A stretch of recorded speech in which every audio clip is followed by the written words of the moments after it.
Hi, and welcome to Mandy's Creative Touch Paint Projects. We're going to do something a little bit different today. We're going to play a little bit with some watercolors and some paste. And we're going to do something a little bit different. Every once in a while, I like to play with different mediums and explore different worlds and try new things. And I just find that every time I do go and play and then I come back to my one stroke and traditional stuff that I usually do, it just makes me better and better, just getting away and having a little break.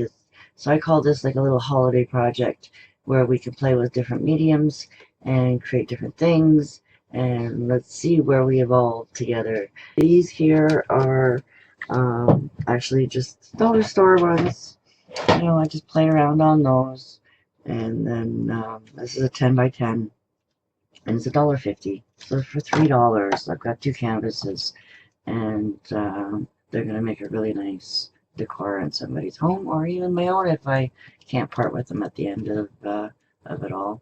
Sometimes that happens. I've got a whole collection.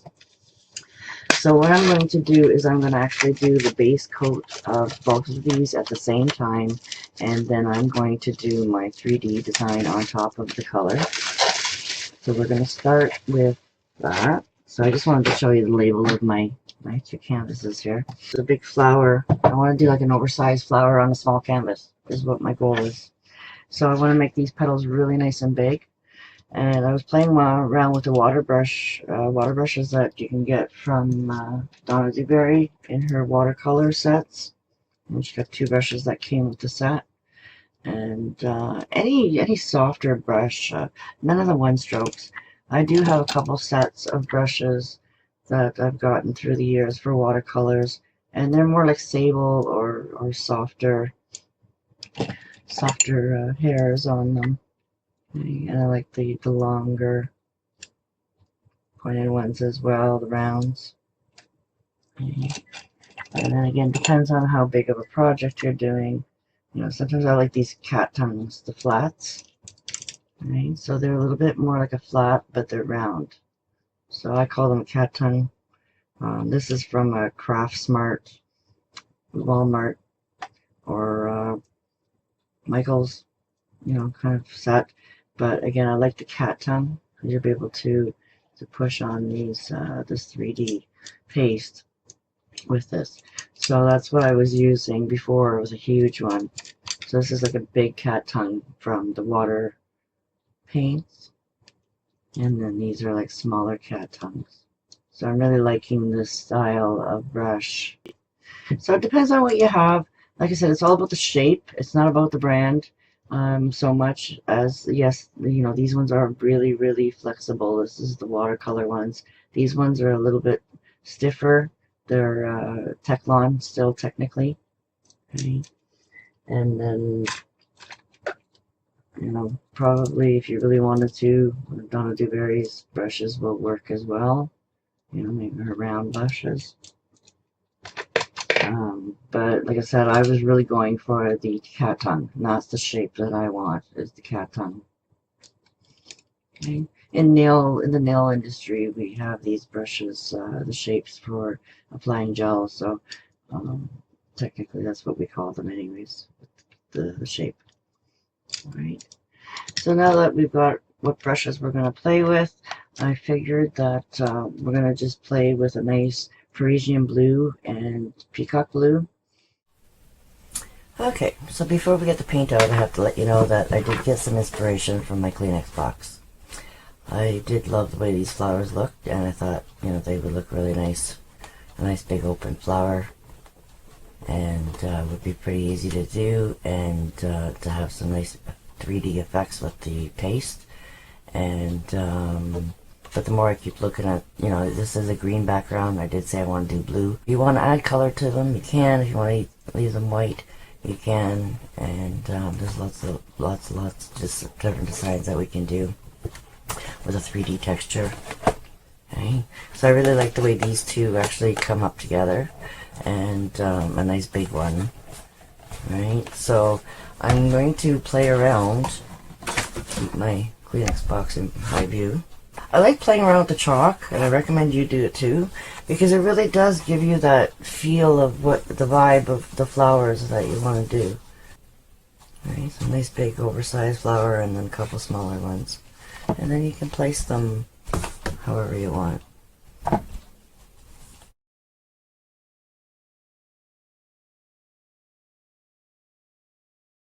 If you haven't seen my hacks yet, I have a hack for thick paint, and I was showing you guys these misters. I have 3 in a pack, and so I got 2 of them and they're full, and they are tiny, so they do, you know, if you're doing a lot of water work, you might get down to the bottom, and the little spray nozzles only go down so far, so you'll end up with some water down here that you won't be able to get all out. You know, so it is good to have 2 of them or 3 of them to have for backup, but I can even keep one in my, you know, beach attire stuff for in the summertime, and mist myself on a hot day, because they're really nice fine misters. If you don't have them, any spray bottle will work, and then you can even use a sponge too to sponge your canvas down, and you know, any sponge, and you can just water it down, right? And you're going to dampen your canvas before we start adding some color. Okay, so like I said, with the little misters, I do like playing with my sponge as well. The nice thing about the little misters is that you can give it a good spray, or a spray bottle. Okay.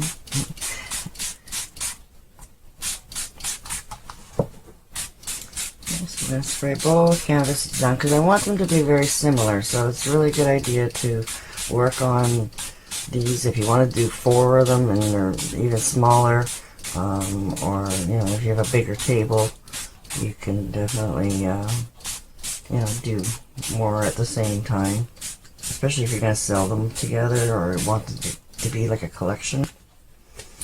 Okay, so we're good and wet there.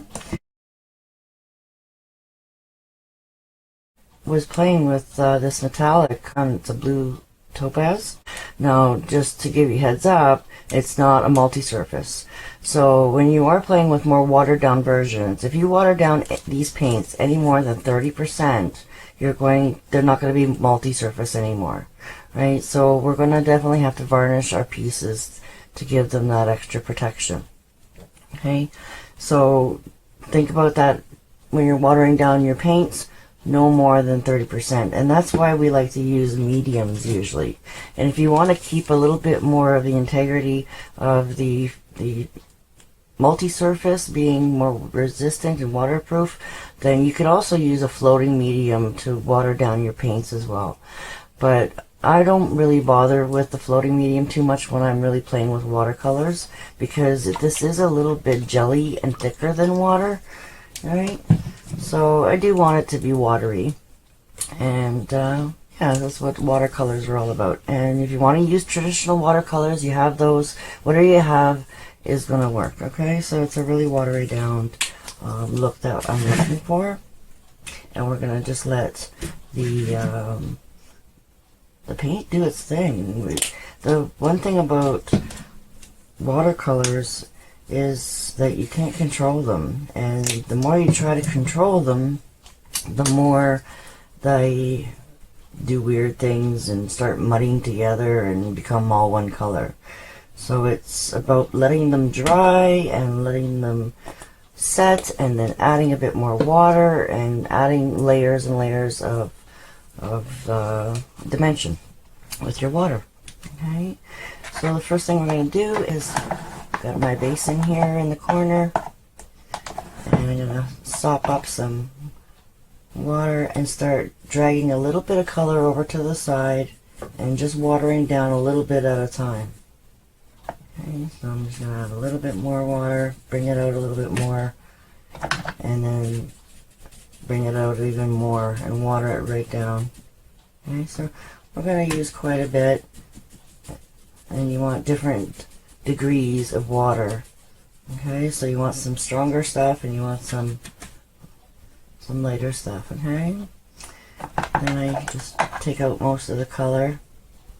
Okay, and I've got two sides to my reservoir here so I can pick up some cleaner water. Right, and bring that over into the center. Okay, so then when I got two waters going on. I got a dirty water. Okay, so now I want to pick up the dirty water to bring it over, because I try to keep my one side as clean as possible. Okay, so then I kind of rinse out my brush in the dirty side. Then I take out that color, and then I can just, without disturbing too much, I just go in and pick up a tiny bit of clean water.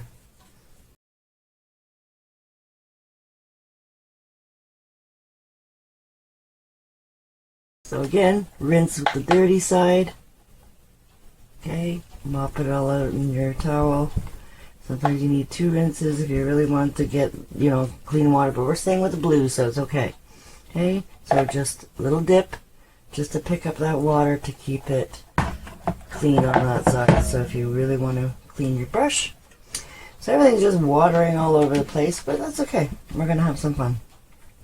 So as we were talking and playing around, you can see that there's some dry spots and some wet spots going on in my canvas. Okay? It dries pretty quickly, guys.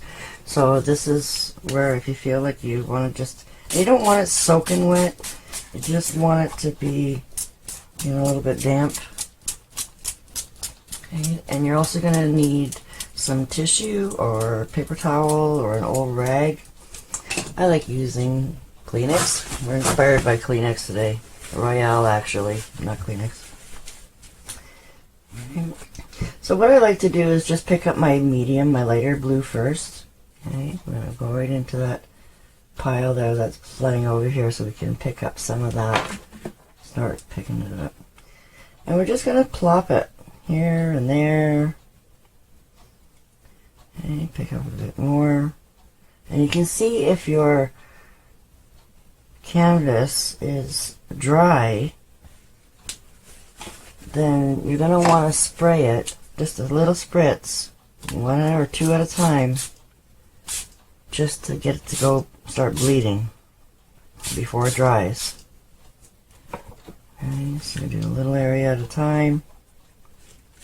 Okay, and spray. Okay, and I want these colors to kind of come over, you know, very similar. I'm not quite sure how I'm going to put these yet.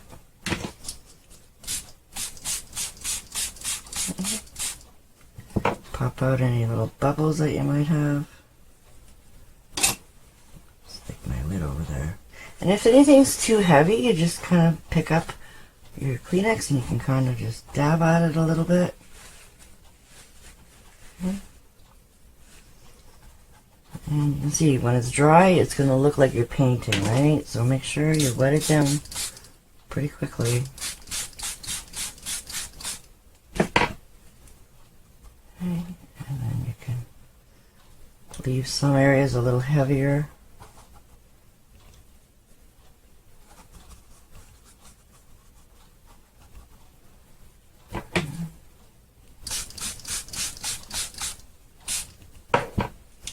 And it looks like a line. You want to make sure you spray it out.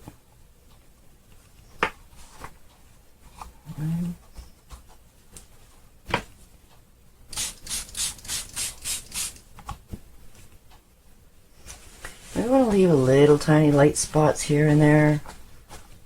So when we start adding some shimmers.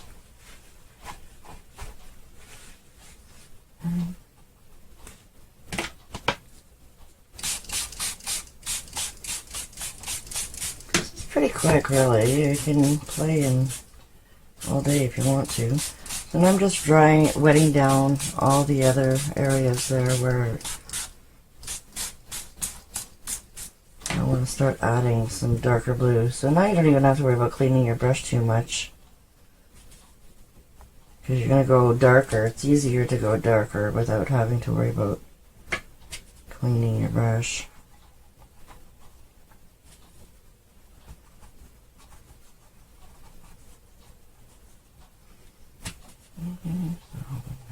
Float in a little bit more darker blue over here. And also, guys, don't forget about the sides, right? So we're gonna still kind of play around with those sides. And usually I like it to be a bit darker on the corners. So if you want, you can use this darker color in spots. So just spray down your sides. You can see some of it's dripped over. So make sure you catch it before it starts to dry, because then it'll start to look like a line.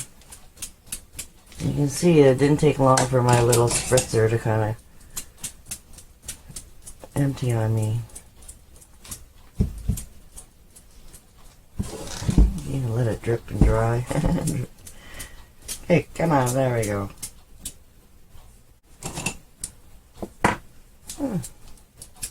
This one's not working very good. You have a backup. I have a spray bottle. Okay, gotta watch that. And spray it right into, put it right into so you're misting it and not squirting it. There we go. Nice fine. Get over here before it starts to set. Okay, and you just give it a little scrub if you have any strong lines. Okay. Grab your tissue.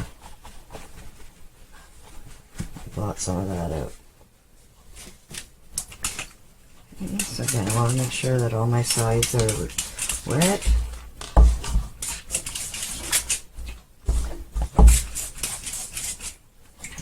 There's another little line there. So yeah, I'm trying to work fairly quickly so that I can keep an eye, but like I said, you just scrub it out.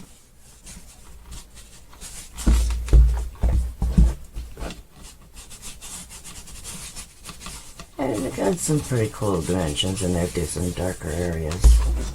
Okay, so just wanted to make sure that those drips are controlled. Okay, nothing too much on that side. That's okay.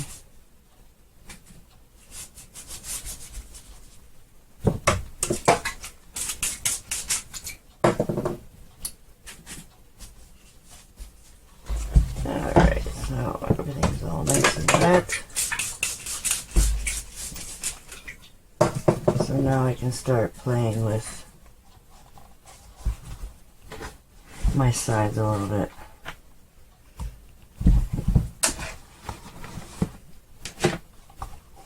Alright, so we're just going to drip that right over. And if we need a little bit more water, we can always go to our buckets.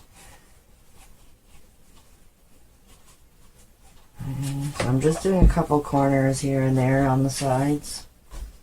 Okay, we're running out of water over here. And see how it's still wet, it'll bleed into it, eh?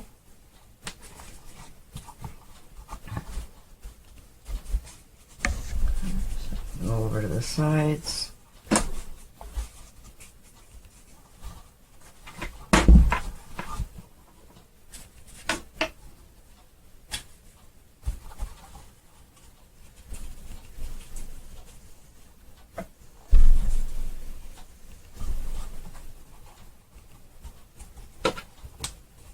Just trying to get coverage now, really.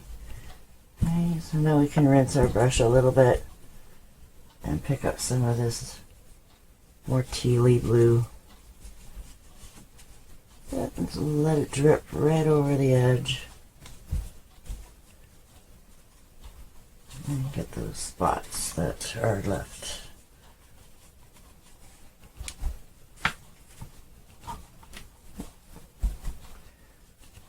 Can get a little drippy and messy.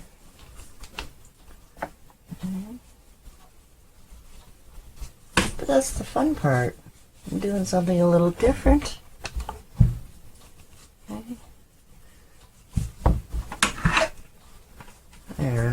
sides are starting to get. You can see when it's really watery, it doesn't get very dark, and I'm trying to keep the inside a little bit lighter. Okay. So when anything's getting too heavy, just give it a little mist.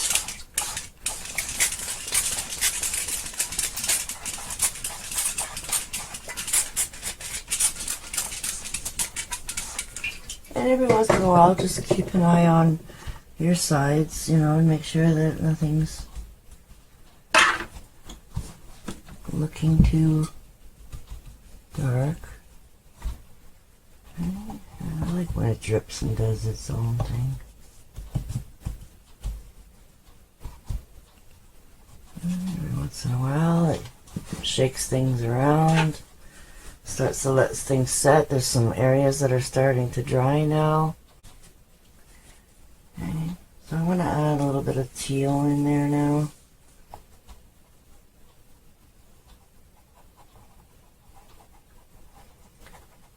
Number one's going to have a little space in between the two.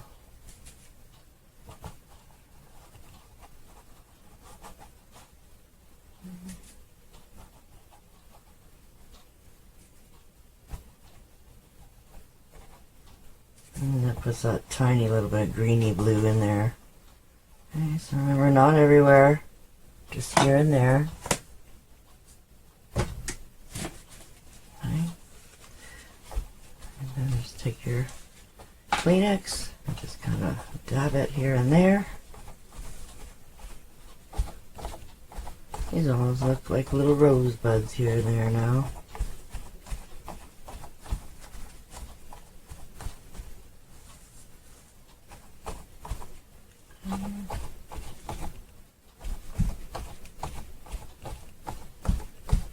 Just play with it. Create some light areas and some dark areas. A little bit like sponging.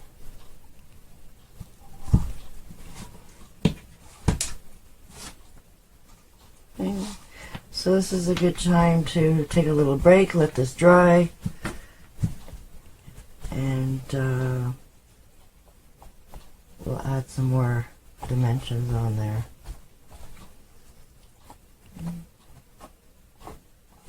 If you have a kitty, you gotta watch out for kitty hairs.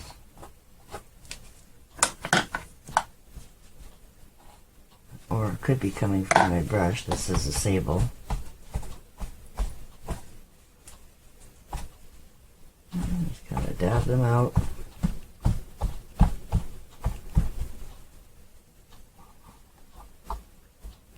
You're starting to see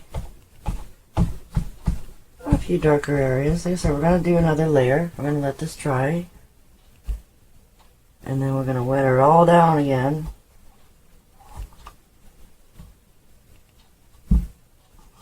Okay.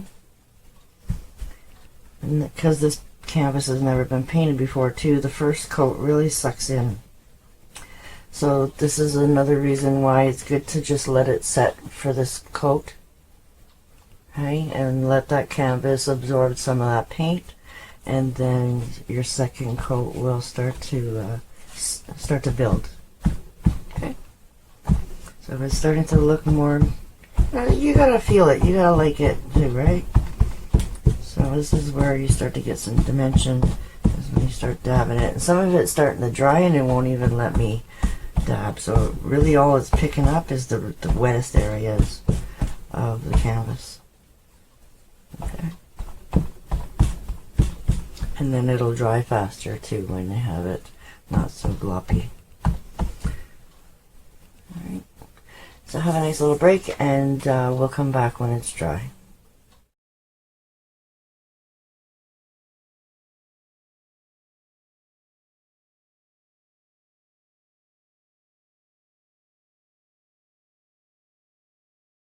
Because I'm excited to play some more, and I want to add a little bit more depth into this. So we need a little bit more of the Parisian blue, the darkest blue you can get.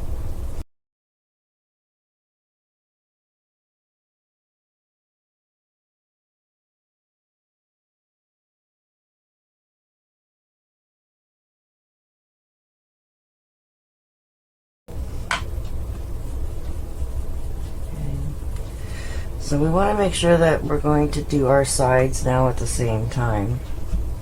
Okay, and work our way from one end to the other. So that way we have a little bit more control over our paint. Okay. So I didn't spray it down yet because I really want to keep the depth in here. Okay. So I'm just doing that corner. I filled up my little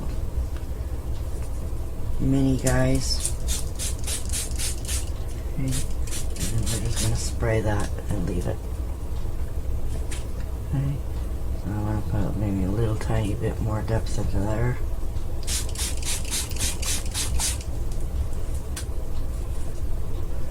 Over the corner. Right. So it's pretty dark. Right. And we'll spray that.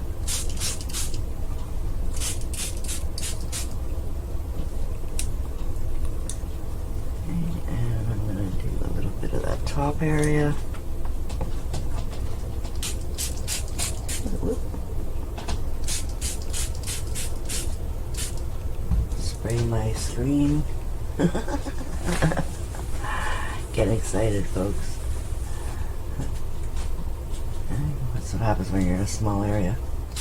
Okay, so just go over side.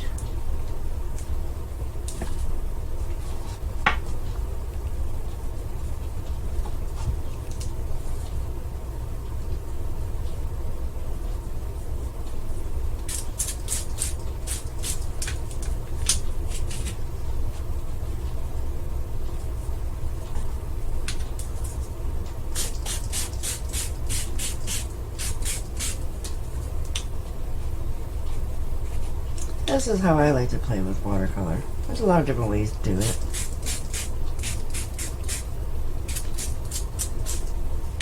It's just all about playing and letting the colors run. Right, so to the top here.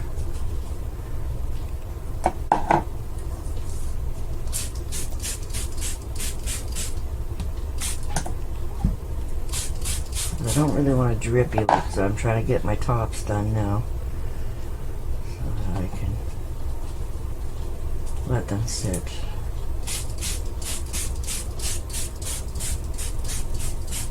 More like a bleeding look.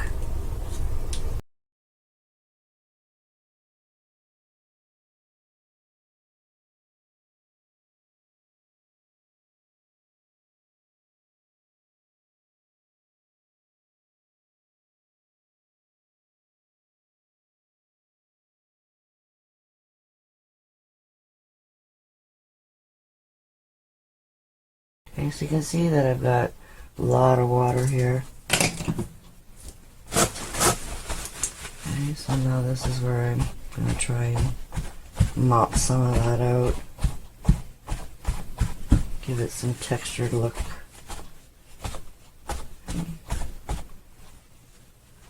And then you leave it for about, a minute or two. And as it's drying, like I said, certain areas will start to dry faster than the others, and when you start mopping it as it dries, you're going to start getting some different textures in there. Okay. But definitely try to keep some of your darker areas so they can start to build.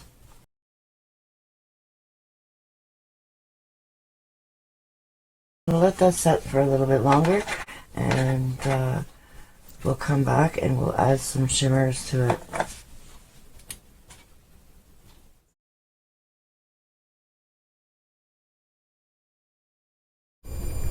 Okay, so time for some shimmers. I got the blue topaz, and actually I have a little bit of the, it's a metallic blue sapphire.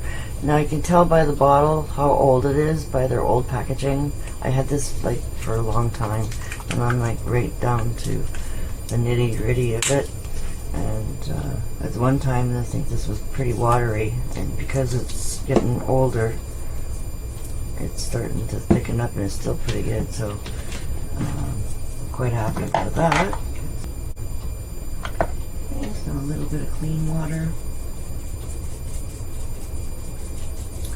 outside just a little tiny bit. Okay. So now I'm just going to pop in that little bit of blue shimmer over certain areas of the blue.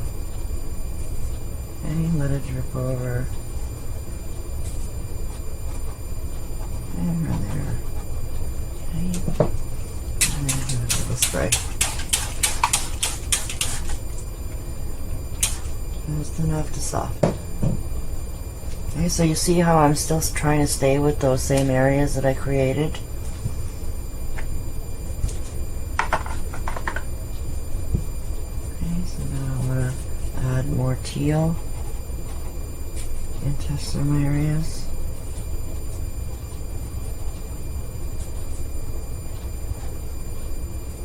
Oops, picked up the blue. Can you see my little plate there? Okay. But again, I want to keep some areas that are lighter. Okay, so just around those blue areas, here and there. Okay, so I'm starting to deepen things a little bit.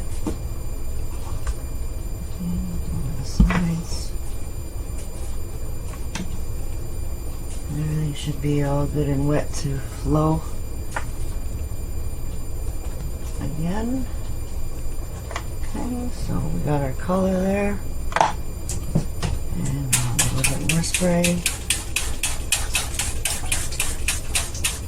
Okay. So you shouldn't need too much blobbing now with your Kleenex.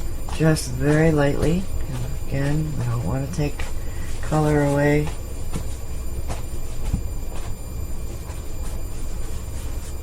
Especially those little lighter areas. Keep popping them so they stay light.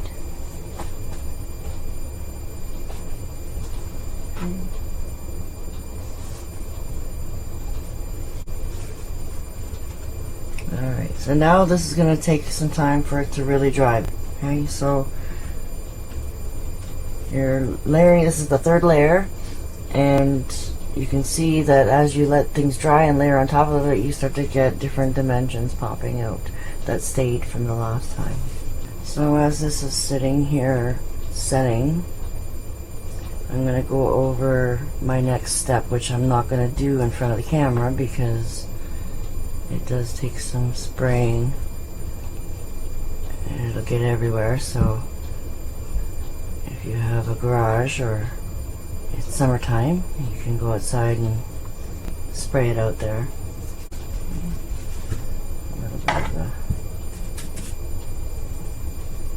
strong area there.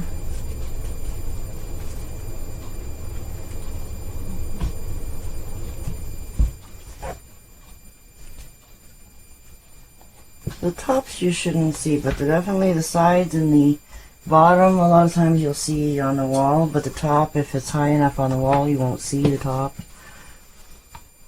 Which I'm having a hard time seeing my top. How does that look, guys? A little bit of a dry area there. Okay, a little bit drippy looking, just kind of blot it out. So you can see I have three different sheens here. Some designs I want a matte look, and they have a satin, then they have the semi-gloss, and then they have the gloss.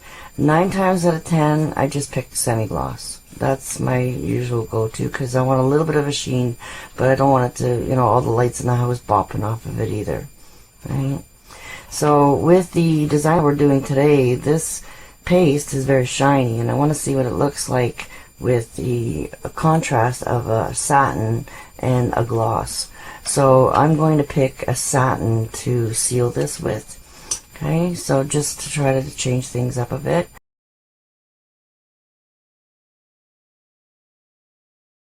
So I actually took a nail file, a buffer, and I buffed it. Okay, so just a little nail board, very soft buffer, and I just went over it. But because this is such a cheap canvas, I was a little bit discouraged And I thought, oh, I'm going to give up. But in a way, I can't give up because you guys are going to go through this stuff too. So I found it's got to be valuable still. And what do you do about it? This is the case that often happens, you know. So it was just not happening. It was just not smooth enough. And because these are the wrap canvases, as soon as I go and file it, of course, the edge of the board is now popped up. What do we do with it? Play with it some more? Maybe it'll look like a frame? You know, like, so anything that's bad that happens. So I thought, well, I may as well emphasize and do this one too a little bit more, because this one I didn't file as much. So you can see that it's a lot smoother now, right? So, yes, should I have just gessoed it? Give it a good coating to get it filled up a little bit, because this canvas was very, very porous. It was, the holes in it were much bigger than even the cheaper ones that you get at Michael's. So, you know, you get what you pay for, but I'm going to make the best of a bad situation. So, you know, you can see where some of the drip marks happened. You know, a couple of them got away on me, you know, but I'm just going to sand them a little bit, make them a little, so you can feel it's very, very rough. So I was not happy with this canvas at all. Yeah, you can feel the difference after just a quick buff. And I suggest that you do that too before you even start painting, right?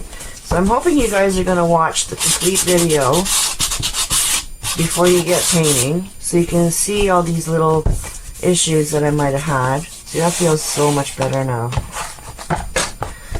Okay, so just go around it with a buffer file. And, yeah, that'll be much better. And then I'm going to go over it again with some paint.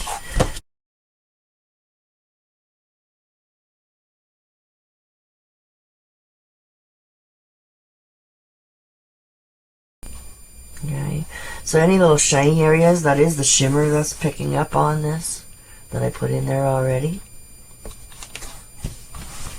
Okay, I changed my towel, so I have a nice new dry towel again. I changed it last night so that way it helps dry faster.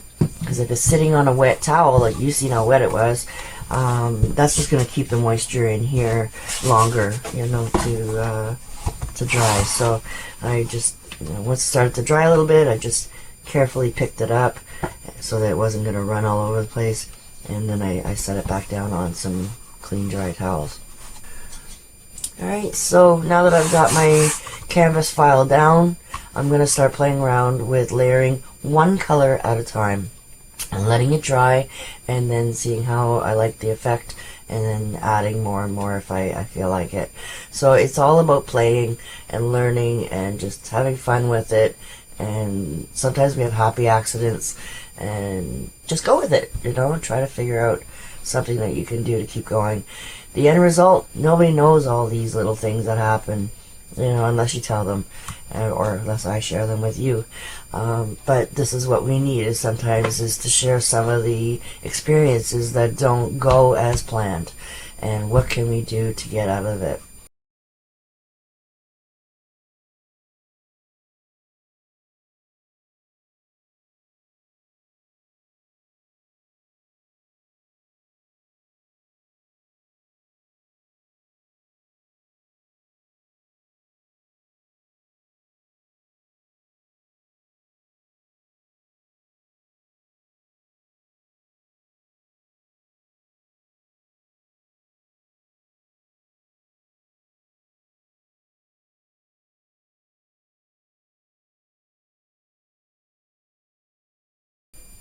It's about halfway drying now, and you can start to see these little puddles here and there. Just leave them, okay? Just let them go because they're going to dry a little bit more denser in those water blobby kind of areas. And I'm not sure, this one doesn't seem to be as drippy as the other one. I did this one first, but it's starting to look really cool, like almost like denim. So the areas that I didn't like about this canvas being so big holes, like it's the weave of this canvas is really spread apart, and when they painted over it, so you can really see those big areas compared to different canvases. I'm actually loving it. This really actually is adding to the effect of a denim. So I'm really inspired here by this now. And by the looks of my sides, oh, did I just say don't touch that? They're still looking not as nice as I would like. And I thought, what can I do to really pop this out?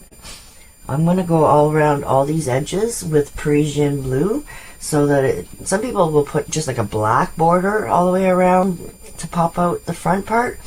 I think I'm going to put like a really dark Parisian blue all around the outside of my canvas. I want to let these little drips that are still moving a little bit, I'm going to let them dry really good, and so that they don't move around on me.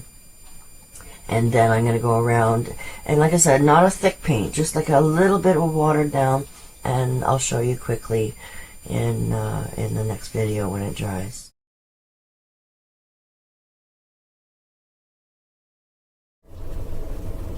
Okay, so it's nice and dry now. And I don't know if I've switched things around or upside down or changed it around, you know, through the process of painting this. But I'll wait until I'm completely done, and then I'll kind of decide, you know, which way do I want. Maybe that one. No, that's kind of cool. You know, maybe you'll have a favorite way, or they'll look better going together in a different direction. Alright, so just go with it. Alright, so we're going to put a little bit of Parisian blue out on our plate. I have to show you my plate a little bit more. And by playing with all these waters, you see how you're getting this marbleizing look on the plates? From drying, coming back, putting another layer, adding more paint, more water.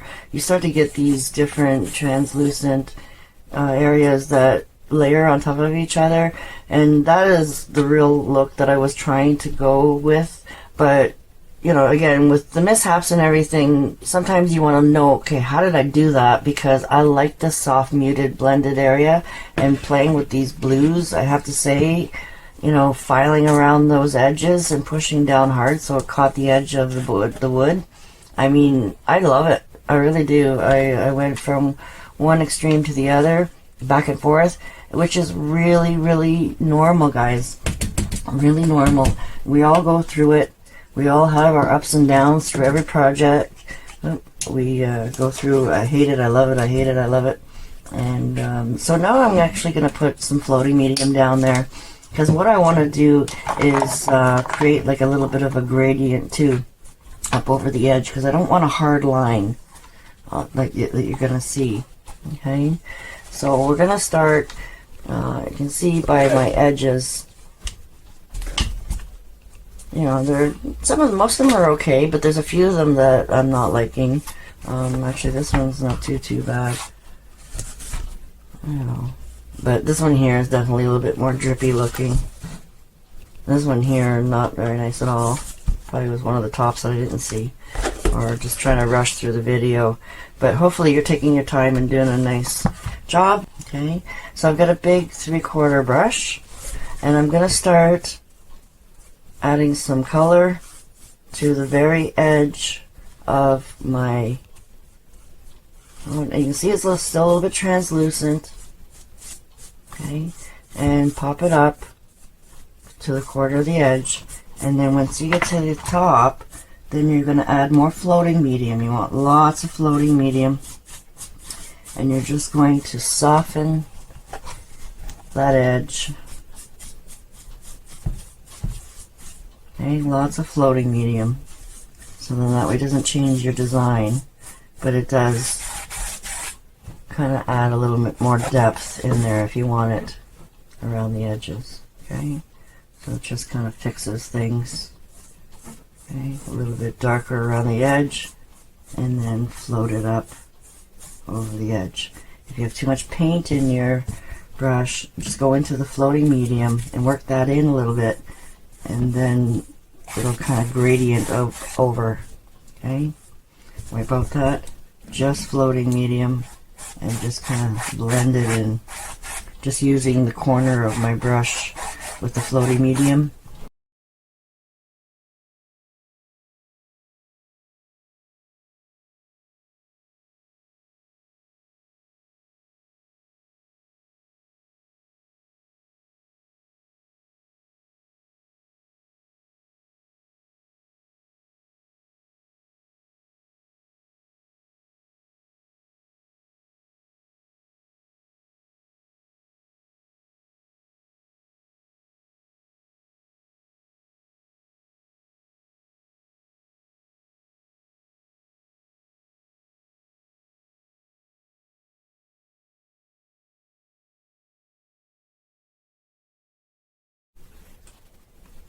Okay, remember what I said, happy accidents. Okay, so going over around those edges, and you're doing a little bit more of a deepening into the gradient around the edges. It really helped to emphasize it more like a little frame on your canvas.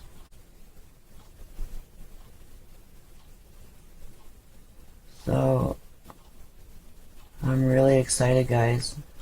Okay, so this is not very wet. It was, this dried pretty quickly here. It's already pretty dry. So I'm just going to let this sit for just a little bit there, though, and make sure that the dries. It's just a tiny bit damp, cold feeling. Okay, you can almost feel, a little bit more of a stickiness to it almost. It's not chalky feeling at all. So I'm just going to give this a little bit more time and let it get really nice and chalky. And then I'm going to spray it down with a good coat of matte. Okay, I'm just going to do one good coat of matte, and hopefully that won't put any shine also on my video, because this is the thing about putting varnish on your pieces, is that once you put a high gloss varnish on there, it's really hard to take pictures of it.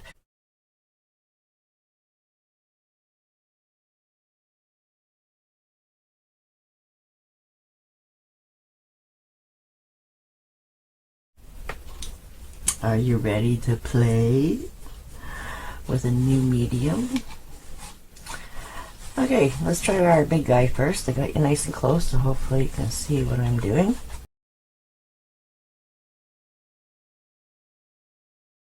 So what I'm doing, I just pulled my palette knife out and plopped some on there, and tried to keep it in like a little ball so I can pick it up. So see how it's got a nice high wall to it. Okay. And you don't want your brush too damp, but you don't want it dry either. Okay, so it's a little stronger when it's damp. Right. So you can see it's just on the one side. Okay. So in the picture of the Kleenex box, it looks like this one back here is our biggest one. So remember, you can always add more, and you can, scrape it off if you don't like it. Okay, so the first thing I'm doing is creating my edge.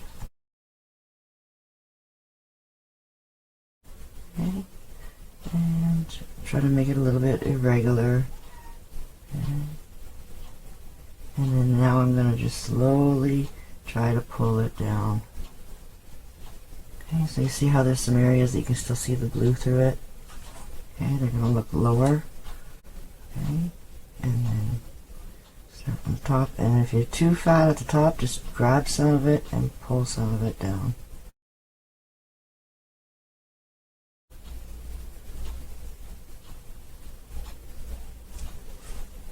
Okay, and this is your center. this is always going to be your area that you're going to pull everything towards.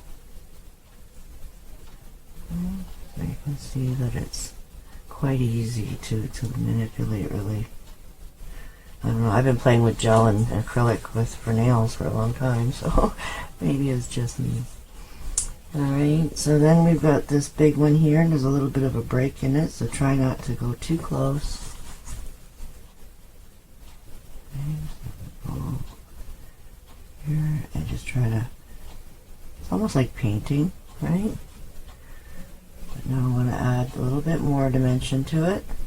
So just, you're picking it up on one side and just kind of rolling it down to create an edge. Okay, so I can overlap just a little bit. Okay. Then you're going to go over to your other side and do the same thing. And you're pressing towards the outside and then pulling down. Okay, so pull towards here. Then you can always go in and play with it with a couple different brushes if you want, because it does stay manipulative for quite a long time. So you can always play around, but you can always make it bigger. Okay. So this is a little bit more angled. Okay, so remember your directions. They're all going to go towards the center, right?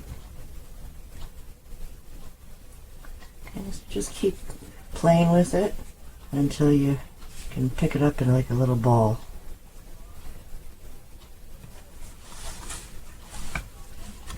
Then we have this one on the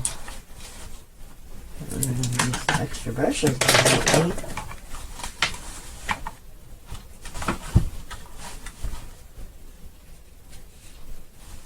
Okay, and then I'm going to start at the top, work it over to the side, and this one I want to have a little bit of a curl to it too.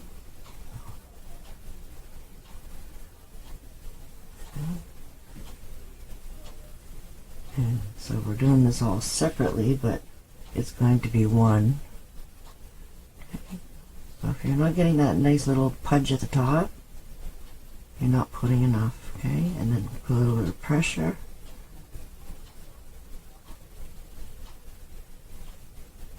Okay. And play with it. So it's pretty quick, actually.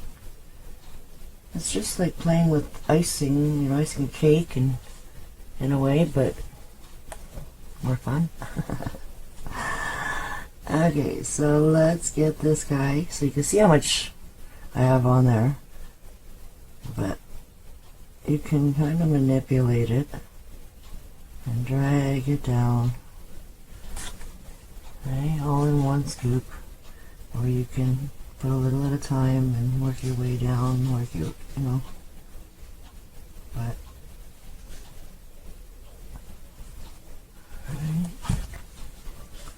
Put a little bit more peak on it. Okay.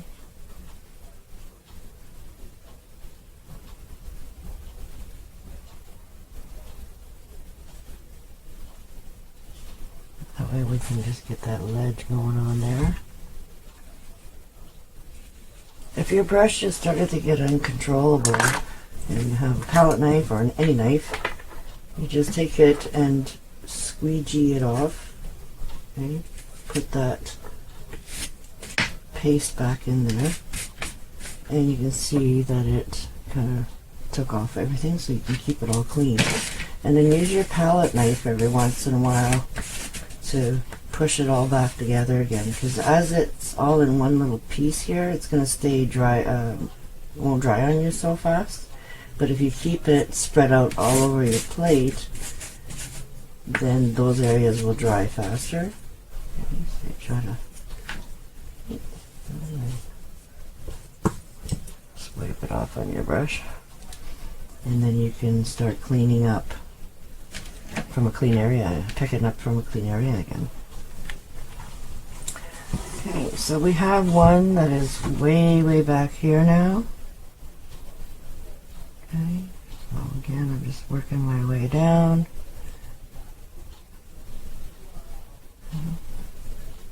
And this one you're going to make it a little bit more translucent because you're going to pop up another one right on top of it. So you want to make sure that this one's not too thick. Okay. And it actually looks like it's kind of coming underneath this one. Okay.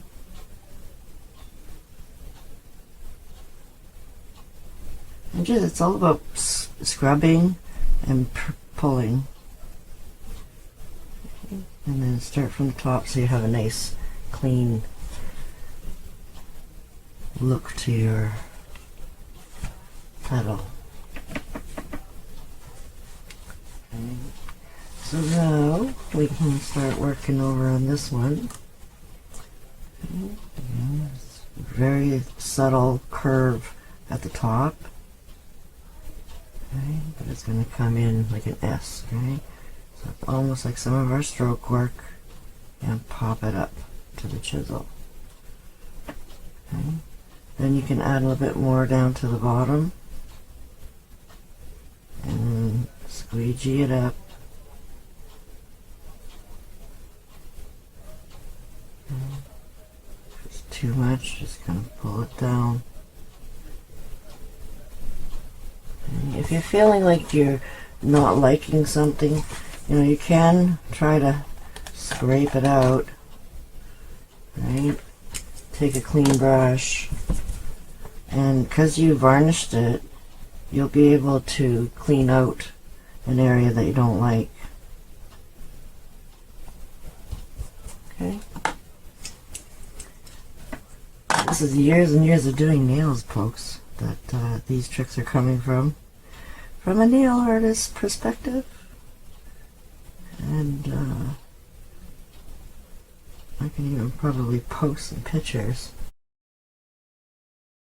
Some of the 3D nail art that I did on tiny nails.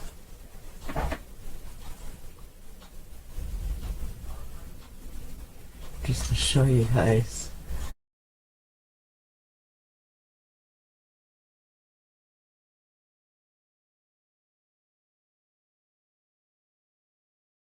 It was very similar. Okay, so you want it to kind of like have some areas that are bare here because those are going to be your shadowing areas.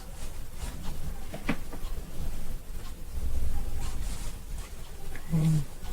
So then now we're going to go and work on our petal that is flipped up here. So you want to make sure it's really good and thick in there.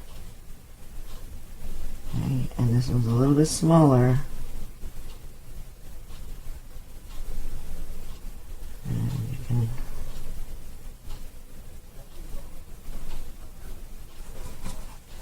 and that just layers right on top of there. You can still see bits of blue. And if you want to, just wipe off your brush a little bit and push down a little bit more, and that'll pull off some of it. Okay. But then you want to have a little bit of an edge, okay, on the side of your petal so then that it's raised.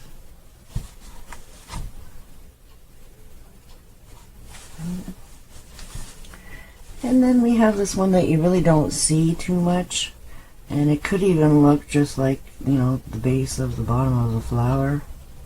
Okay, so that's just a tiny little U. Just make sure you have enough product on there and just give it a little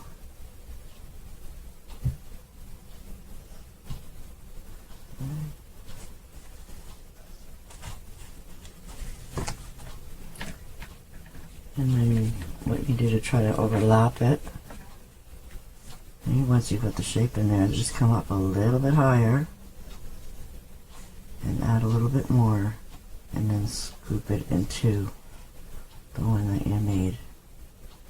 That way you can make things, build onto things very easy. Okay, little pieces. Okay. And then what I did there to make it look like it's part of that flower after is you pull towards it.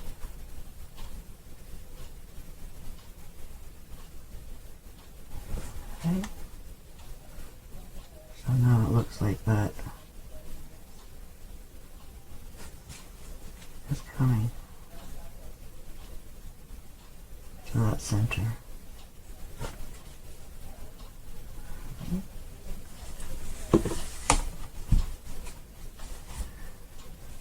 And you can always push this one up a little bit further too. Okay, you want it to look like it's coming behind.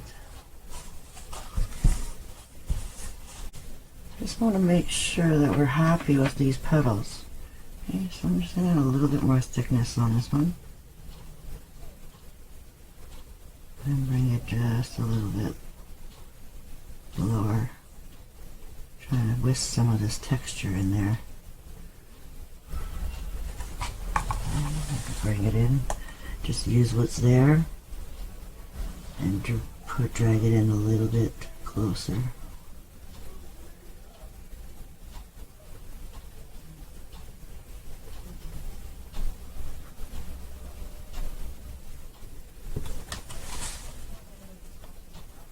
Like that little thick spot, so I don't want to really put it any lower.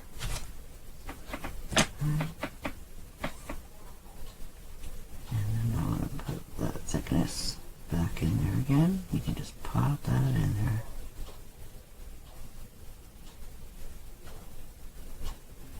And just keep it slim at the bottom.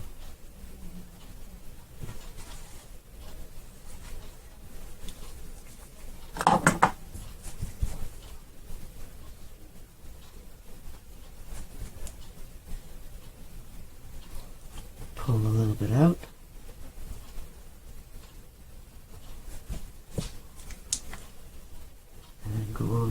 With your big brush again.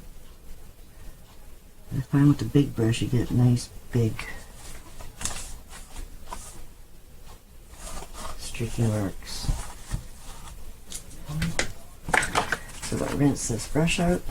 I just want to pull some of this heaviness away. So that way it's really wispy.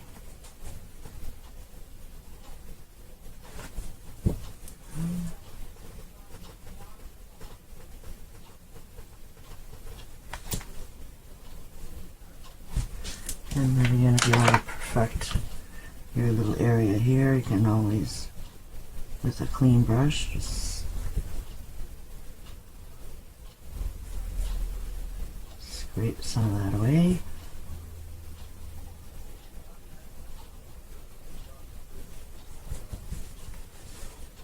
That's something nicer. So we get all this chalk out of there, then you'll see a little better. And then for the center, once you're happy with it, just going to plop in a little bit of a cone shape and get that edge up, manipulate it up, up.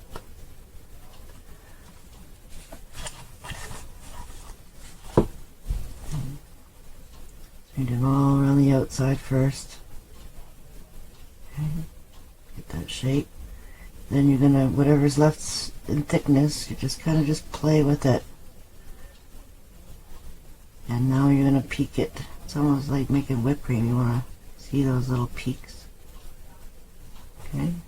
And then keep adding a little bit more and going lower at a time. Okay, so that way you're not disturbing the nice shape that you had. And I'm going to scrape up my... You don't want to waste nothing, folks. Okay? See that? We've got it all pulled up again.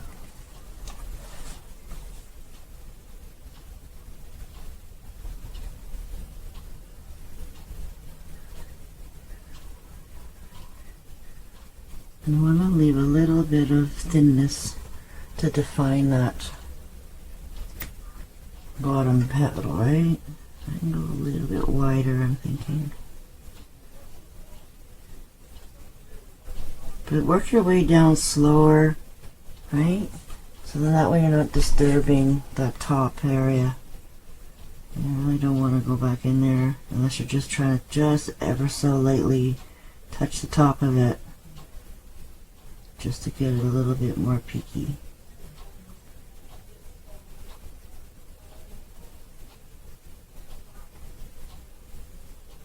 And then it's a nothing.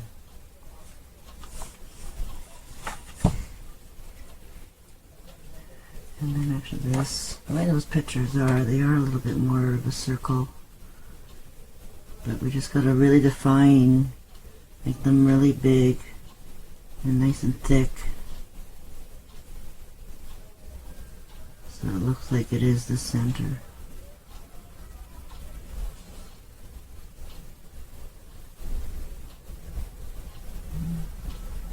A little bit irregular, so you don't want it to be like a circle. But, and then just, there we go, a little bit more egg shape sideways. There. It's a nice big flower, so you want a nice big center. So you just feel it and see how you liking it, and then you can always make it bigger.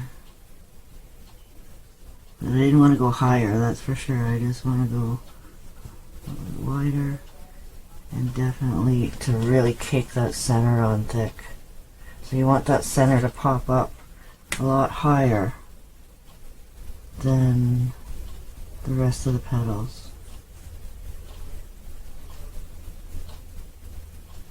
And keep it nice and peaky.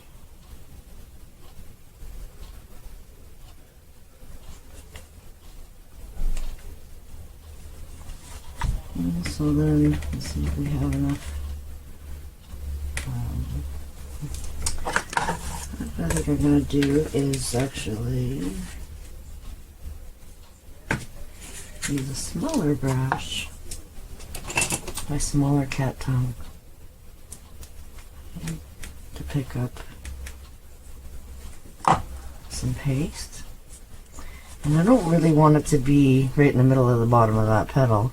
I can go up just slightly higher. You don't necessarily have to touch it, which I just did. Okay, so you can always wipe that out. So we want some thickness and texture here, but we don't need to have it really big. Okay, I'm just getting my general line going. Okay. And see where it's thick on this side.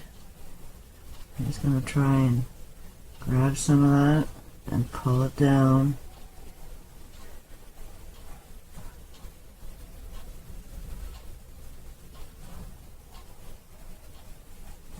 Okay. And you're going to do it on both sides. Okay, so you pull a little bit up there because you want that stem to be a tiny bit wider up here, and then we're going to slowly move it down, down, down, down, down, down, down. Okay. And just add a little bit more if you need it. And really heavy pressure. Okay, and just working that down. Sorry, folks. Okay, and again, just to smooth the other side. Bring it down.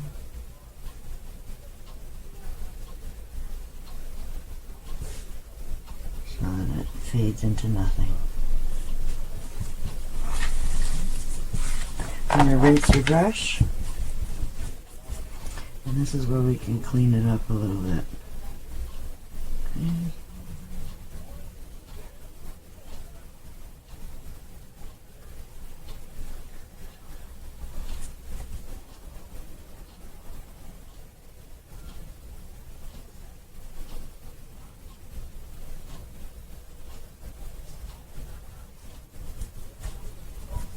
And then, like I said, you can always move it, manipulate it with a clean, wet brush. Okay, so hopefully you can see how I lifted out that excess there. A very, very tiny brush. And just clean out those areas that are... Okay, so it's a nice and thin line there.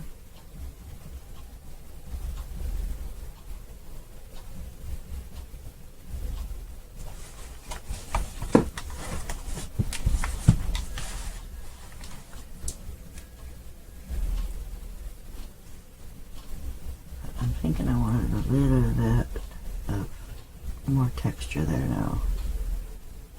So I want to make a little bit of a thicker line right here. Okay. Looks like a stem. Okay. We got our nice raised area to follow. Right.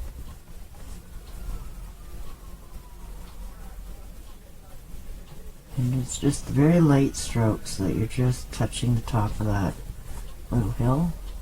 Okay. And then now I want to make this a little bit bigger, so I can just come in here and clean out some of that thickness.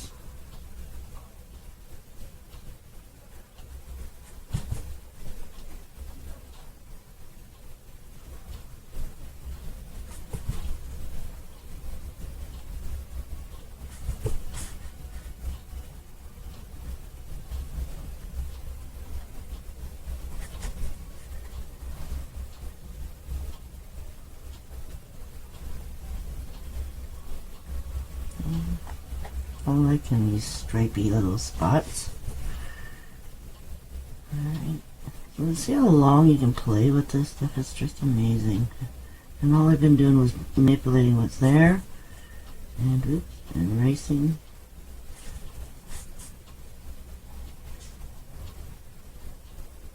And then blend it into nothing.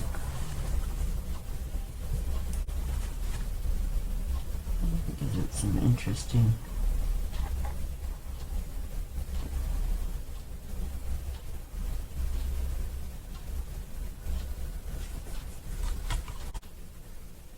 if you feel like you want to make your stem bigger, you can always, you know,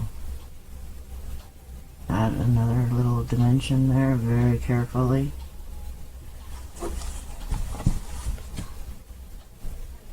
Which I'm going to attempt to do. I want this part to come over here. Okay.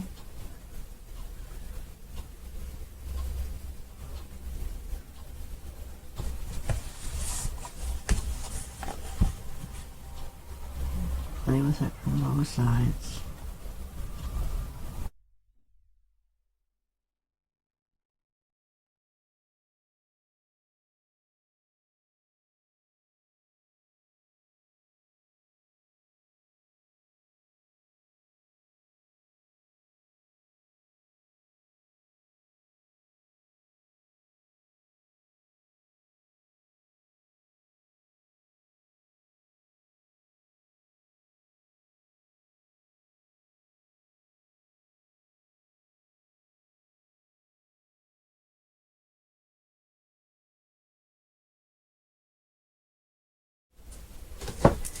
We need some more paste if we're going to make a leaf.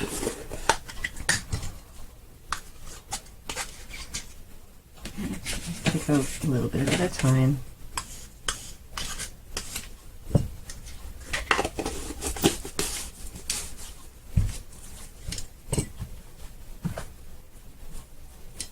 So this time I'm going to use my round brush.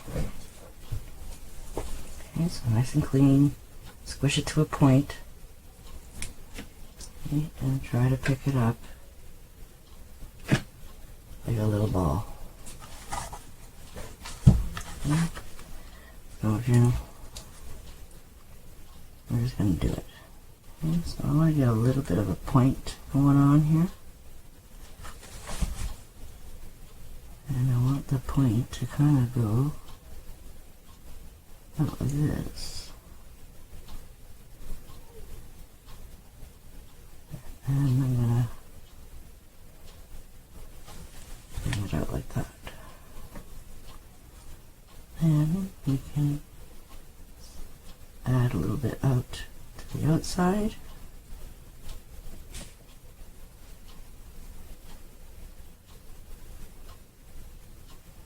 Like I said, that Kleenex box just got me inspired, that's all.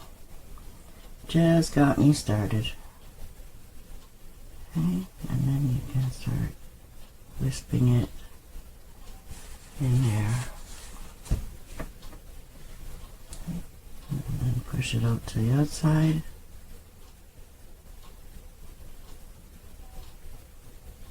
And then we want this to come in.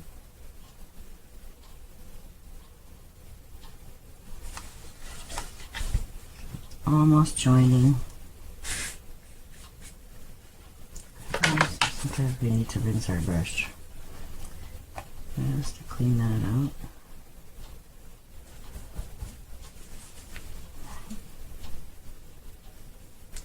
I'm just going to put a little bit more.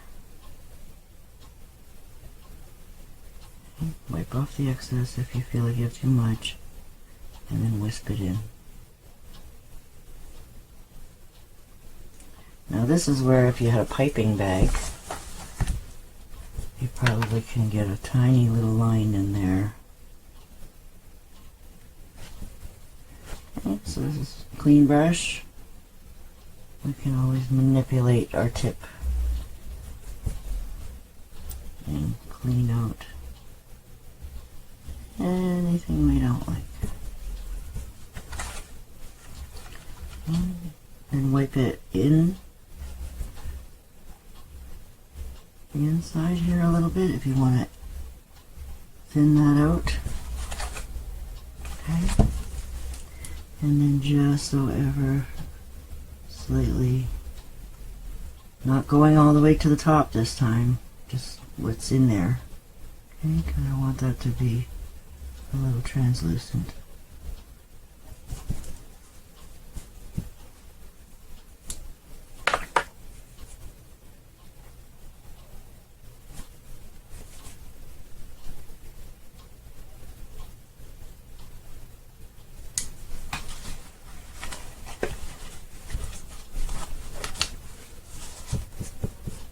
So you can always wait for it to dry if you're not feeling confident to try to put your little line in there. Okay. It's just ever so little pressure.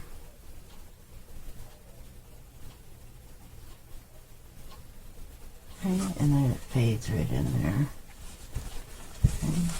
And then if you want to add a little bit more of that stem, and go into the other side, and you can work that down.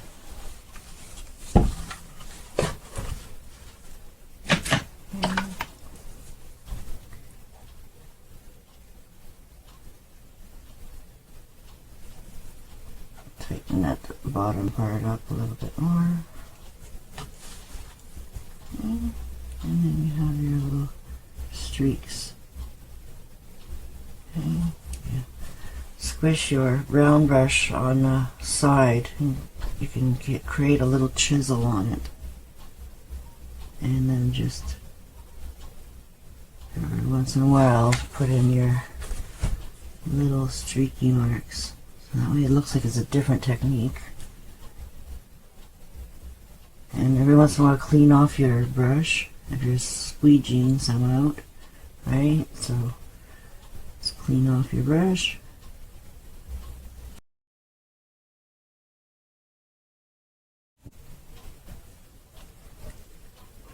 Well, it's starting to dry. It's not overnight yet, so it's not totally dry. But I took a wet brush and I erased all the chalk. And I'm still seeing little bits of chalk in here, so it's the first time playing with on top chalk. I would have just done it playing around by eye, but I have some experience, so I was trying to help you guys by putting the chalk placement down.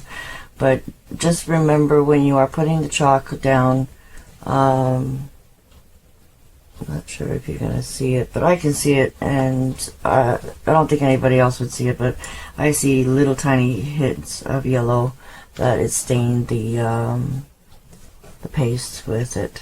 So it kind of looks cool. Could you mix some chalk or pigments into this? Yes, you could. If you have powder pigments, or you can just pre-mix paint into the paste and then paint with the pre-made color. You know, there's lots of versatility with this product, which is endless. But the nice thing too is after it dries, you can go over it and build it up a little higher if you want to. But that's just that you would have to do it in sections. Really wait until it really is good and hard. So if you do it a little bit at a time, or just want to come in and tweak a few areas that, you know, I find it a little bit choppy and messy here, so I think I can add a little bit more depth into that, and also give my leaf maybe a little curl or something, you know, and add a little bit extra dimension into it as well, and raise it up a little bit once it's dry. And it's a lot easier to go in and tweak things. And again, looking at my centers, I'm just like a round ball still there, so I'm definitely going to add a little bit more into this and detail it a little bit more.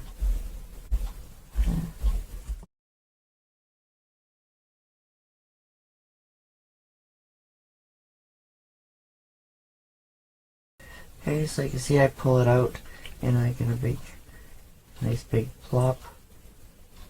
Okay, and then try to drop it in a way where you're going to keep it kind of together. Okay.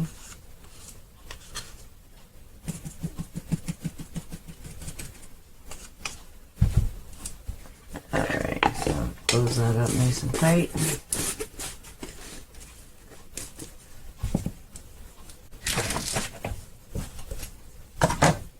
Alright, so now that we're working on some smaller ones, I'm going to use my smaller cat tongue, or my round brush, my water brush. Okay. So some of the petals are a little bigger, some of them are a little smaller. So what I did do is I took off most of the chalk, because this one here, when I drew it, I did put a lot more chalk on here. So if you are going to put chalk, try to stay smaller, and then you can always make it bigger outside the chalk. Or pencil. Use a pencil very, very lightly. So we're going to do this back petal. Okay. And I'll try to give them some life in their shapes.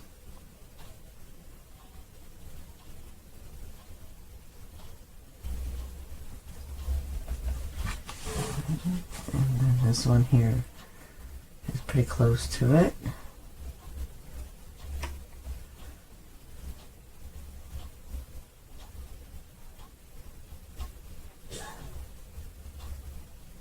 A little bit rounded here.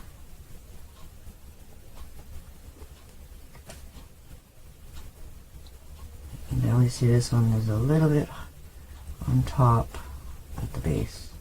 Okay, so just figure out where your center is going to be, and then just try to keep that in mind. And here, got a focus point. Okay, I'll put a little dot there, maybe you can see that better.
got lost in my zone there for that little one.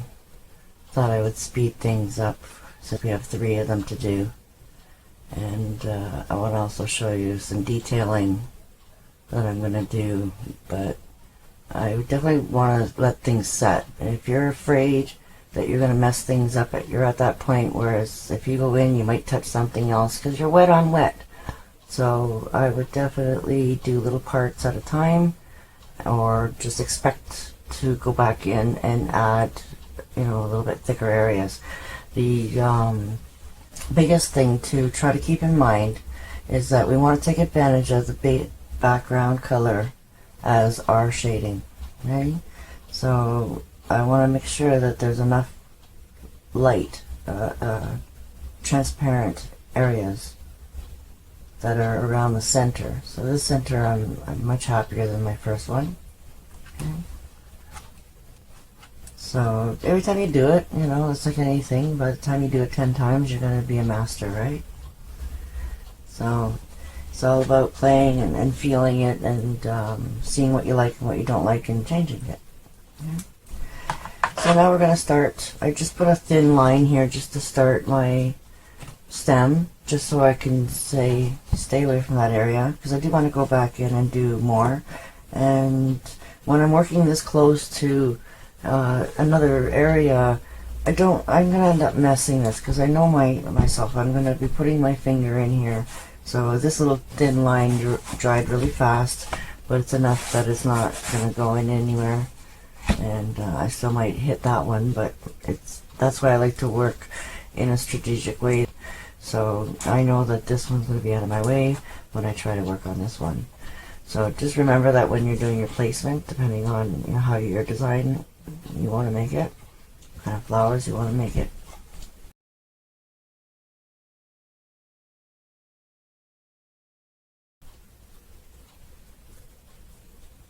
Just trying to stir this a little bit because it sat there for a second there while I stepped away. Okay. Alright, so we're going to put this one a little bit more straight up, but still a little bit on an angle, right? So I think about there is a good spot. And we're going to make this one a little bit bigger, right? So if we measure how much these ones are, just a little bit over our brush size. So this one's going to be like brush size and a half comparison. Okay, but remember, you want to keep that little bare spot, so you can always bring that down or take it away if you went too low. Okay. So it's very forgiving, so that's why I don't worry too much about patterns. And once you start having the eye for it, with, you know, shapes and what you're looking for, okay, start to get it a little bit more. Okay. And then if you put your brush raised straight up and down, it'll squeegee it out. Okay. And then it'll put it right back on your brush again. So if you kind of manipulate it and just pat it lightly in the top layer, you can almost unload that product right back where you want it, a little higher again. And then just feather it very lightly to blend that in. Let's see if I can get you a little closer.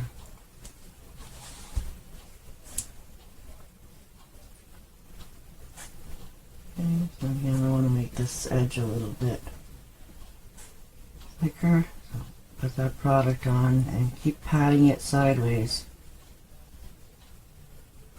And then drag it through.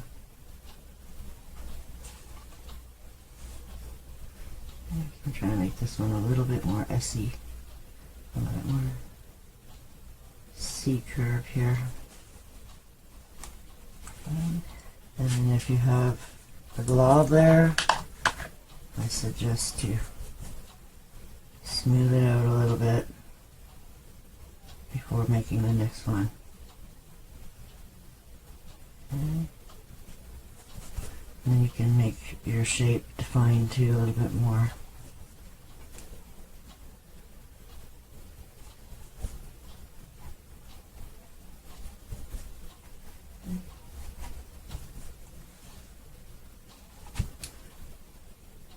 I was trying to start off the first flower pretty easy too for you.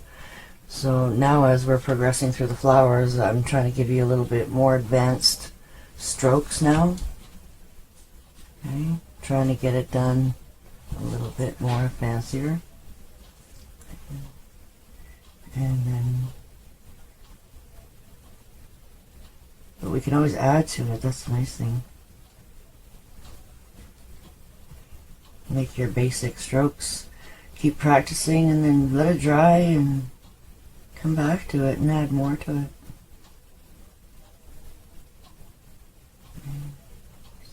A little bit of pressure.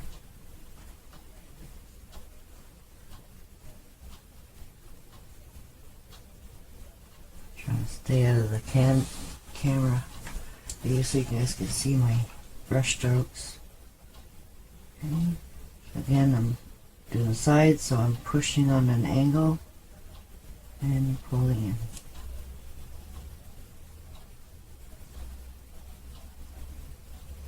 Okay.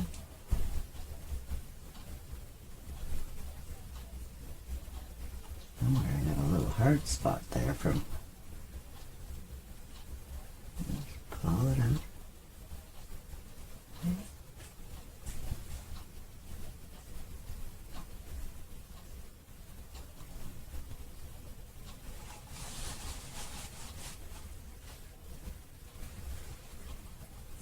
So now we have another one over here.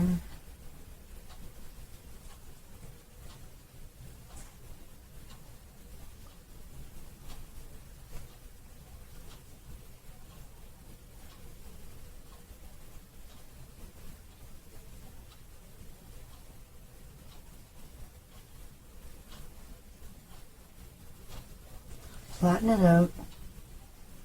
So my brush is pretty flat. I'm just patting it into place.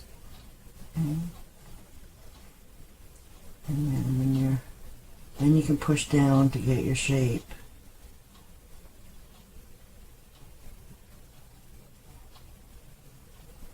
Slide the excess down. There's a method to my madness. Okay, a little bit thicker there.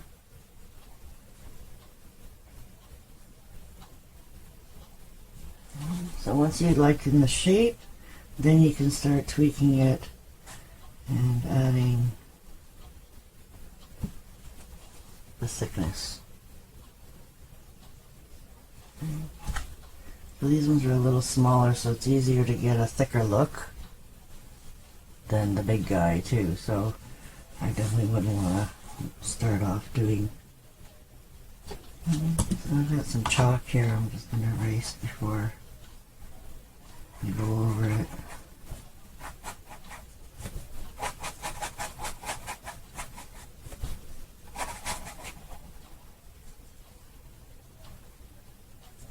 You can always neaten things up by reverse wiping.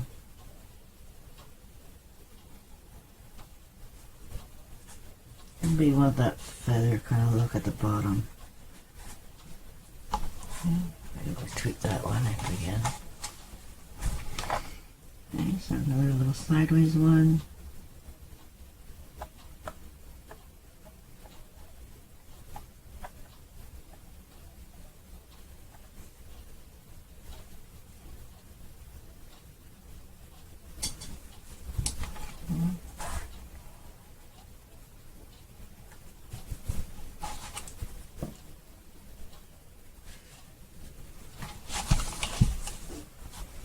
It's always easier to pull towards you too.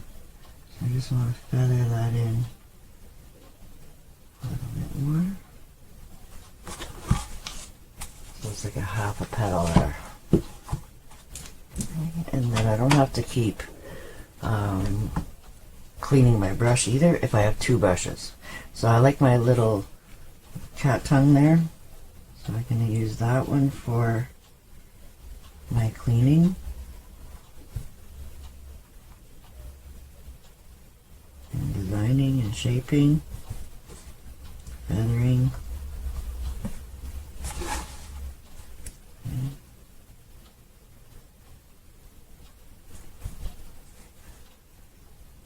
it's always easier to, if you wipe out and just flick in and then softly, softly feather back.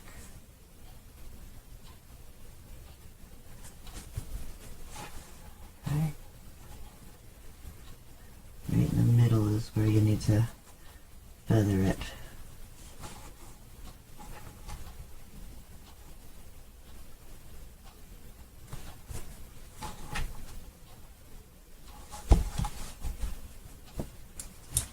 Alright, let's move on.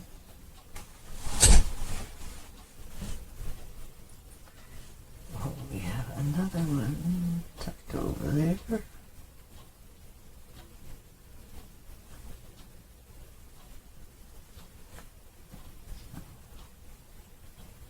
Always, just light stroke it first.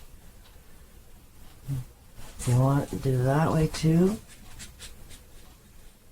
And then go in with your thickness.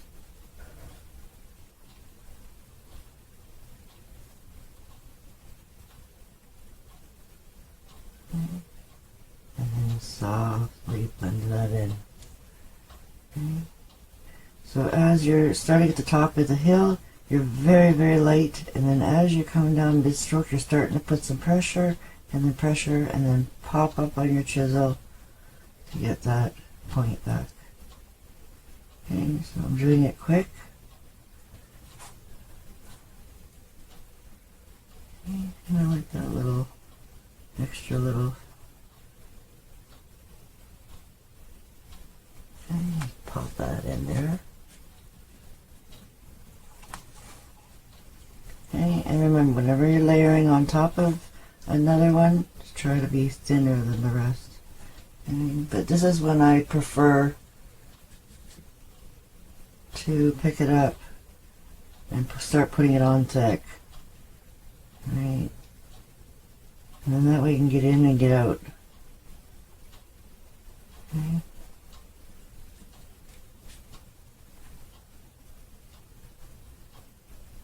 This is my philosophy.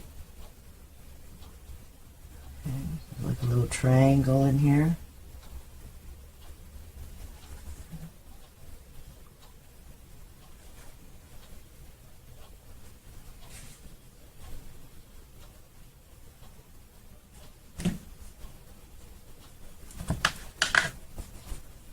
So if you take too long, your paste will start to get thick on you on your plate. So that's why I say only put out just a very little bit at a time.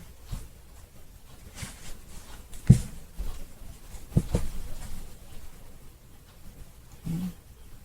And then fade in.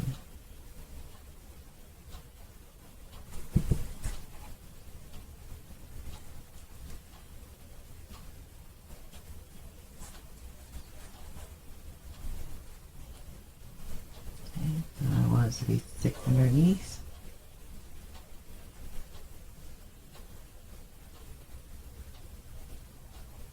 Back up there. Okay, take your time. Give it a little bit more of a hump.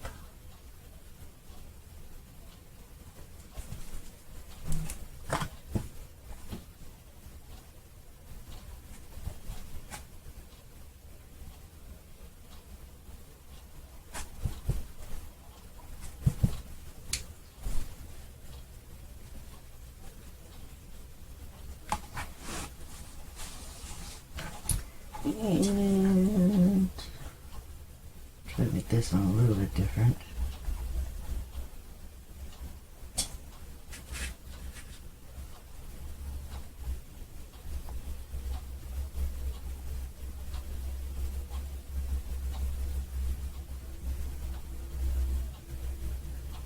A little bit wider in the middle. Okay, and then bring it up.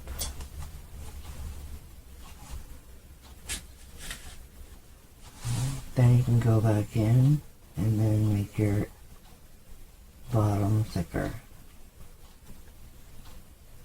Okay. You push, push, push, push. I like little tiny pushes to get the shape going. And then once you have that going, then you can do a couple, little strokes to unify them.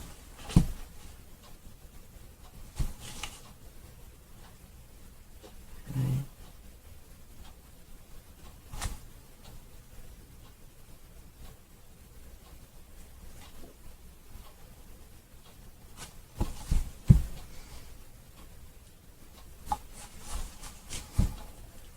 Let's push this guy back a little bit more too. Give him a little bit more humpy there, since I have the room.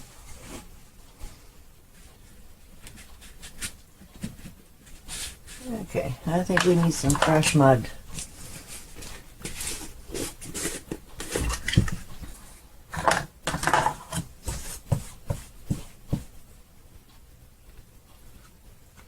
And I'm also going to put it on a cleaner area of my plate because it's starting to get dry and you can start getting little bits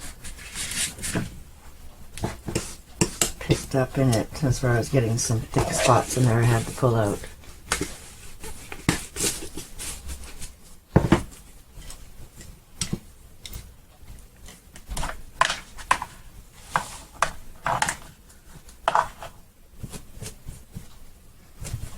Okay, so this one, that's better.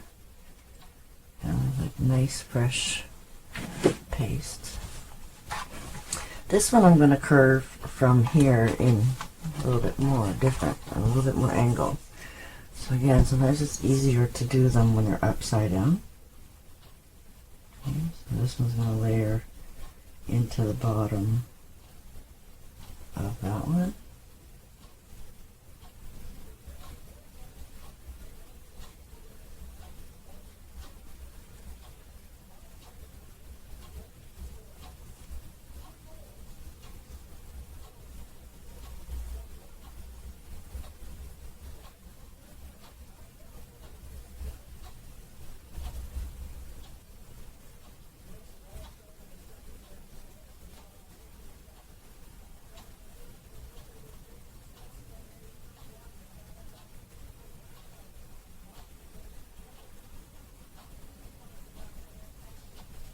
Okay, so now that we just got it started, we just want to take a look and see, how am I liking that one? I'm going to have to layer it a tiny bit over this one too.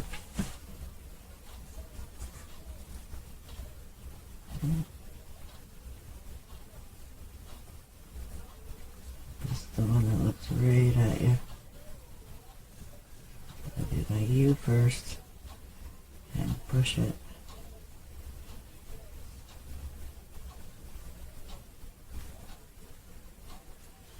And then you want to usually end these a little bit aside with a little bit of an opening. So you do your shape there. Okay.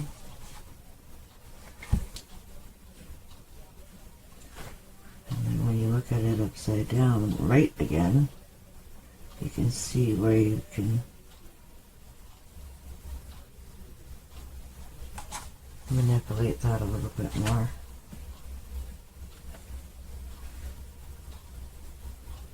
To me, anyways, it makes sense.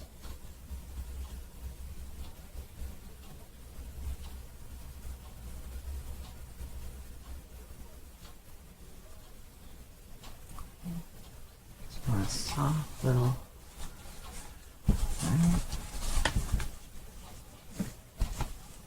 And then if you make it a little bit wider in the middle, but keep that point where it is. And you can start making it look more proportioned.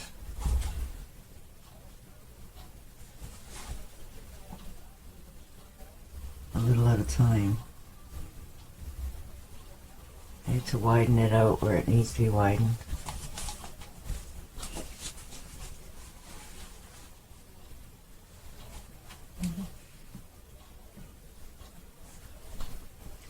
always push this back a little bit further too before it dries.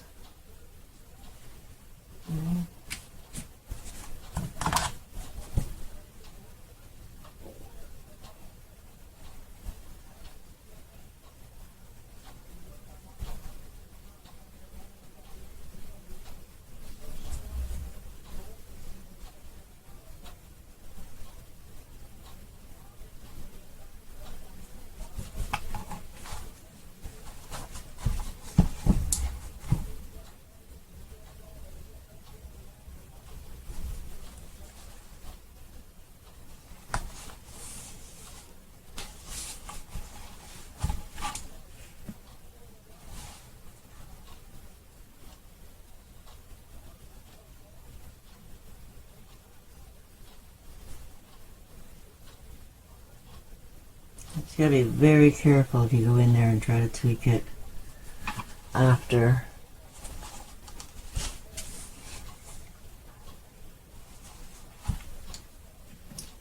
Same with this one here. If you feel like you, just easier to go in and do it after when it's dry.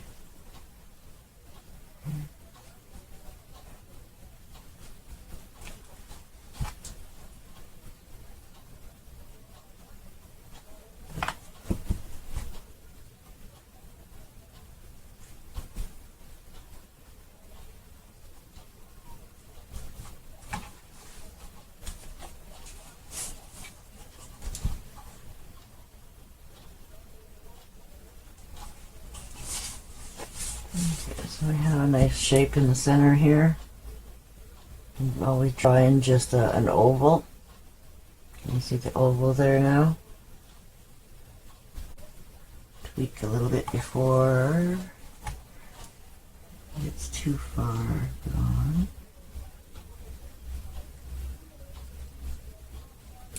And I just want to add a little bit more gutsy. Flatten that out and add a little bit more because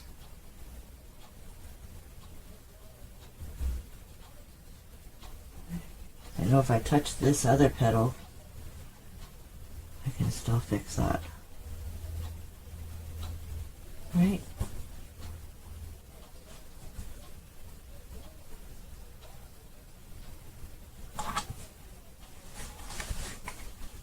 And this one looks too much like that one. So I'm just going to extend this one out a little bit over there.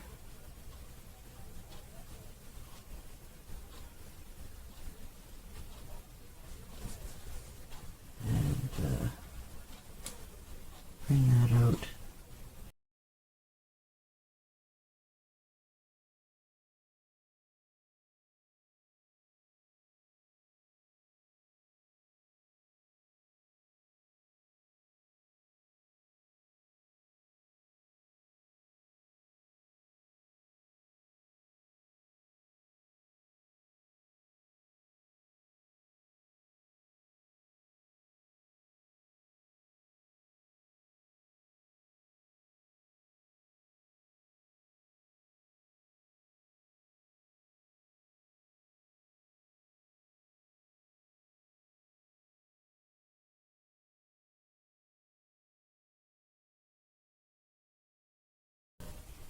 And just want to pull a little bit out of there. You can see though, while I'm doing this, how forgiving it is. Okay, so I'm just going to pull that out and now I'm softening this. Because when you see that a little bit of blue in there,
Just add a little tiny bit in there, you see that?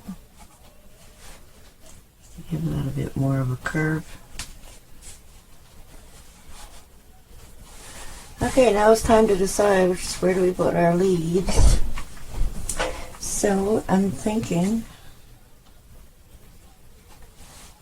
I'm gonna put one over here.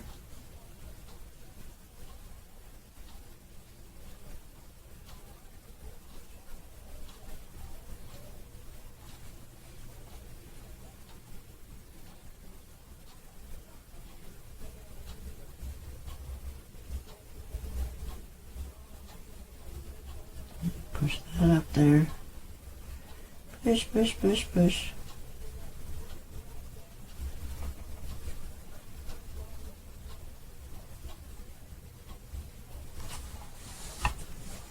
Okay, and this one I want to have a little bit of a point down.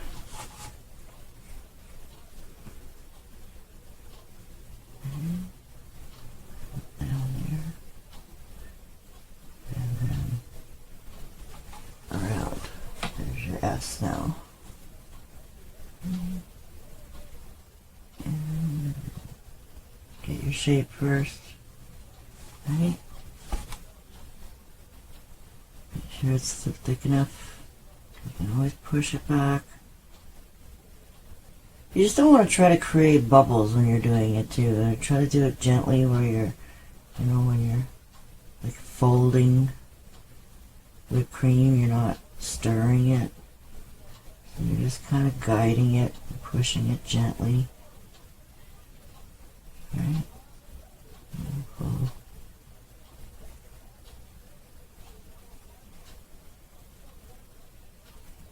Okay, push. Go a little slower there for you.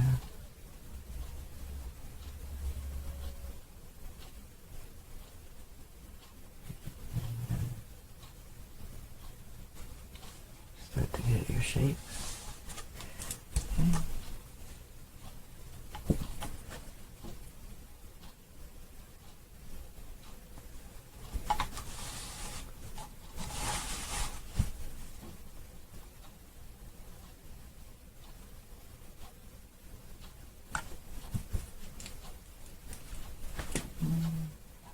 A little bit more humpy. And see how I took out the excess there.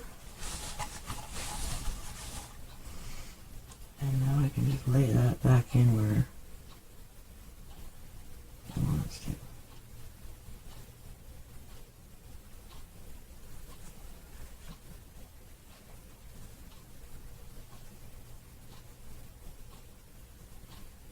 Because this the cat tongue is very short, bristled, you know, you can definitely clean out stuff in it easier if you feel.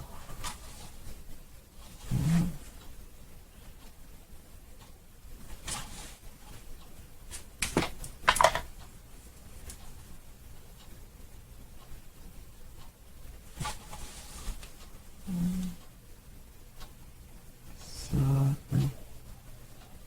And then where is our stem gonna go?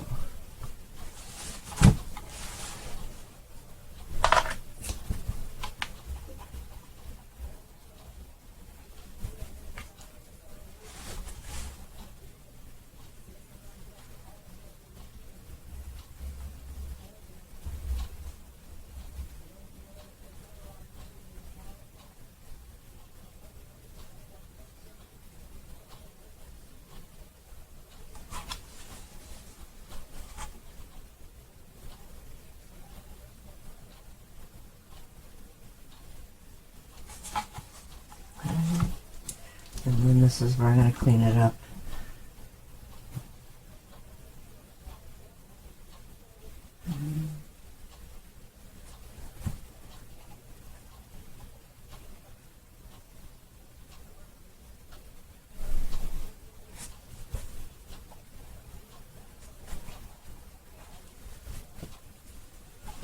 Get it back to proportion. I say this is a lot more forgiving than paint. I'm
going to pick up just a very little tiny bit.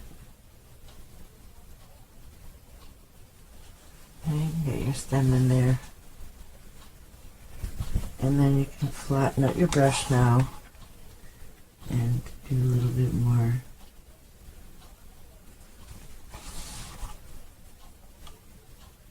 Little tiny strokes. Wipe your brush. Okay.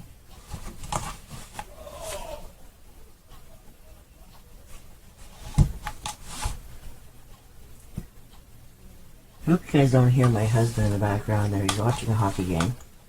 Every once in a while you hear him groaning a little bit. But it's very, very faint, so it's only if they score or if they, you know, the other guy. I don't watch a lot of sports. When he's watching sports, guess what I'm doing? Alrighty, I want to extend that a little bit more. Oops.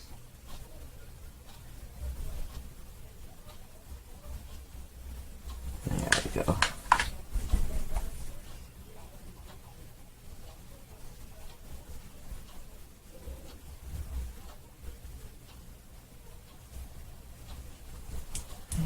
Get it a little scrubby out.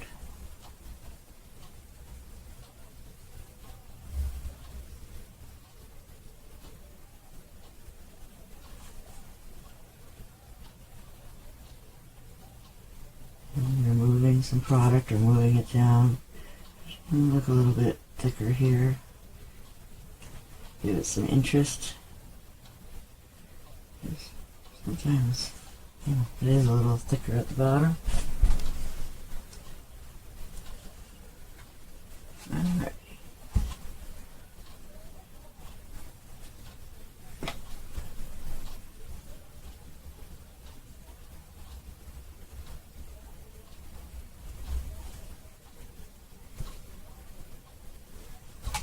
Okay, now our last little leaf.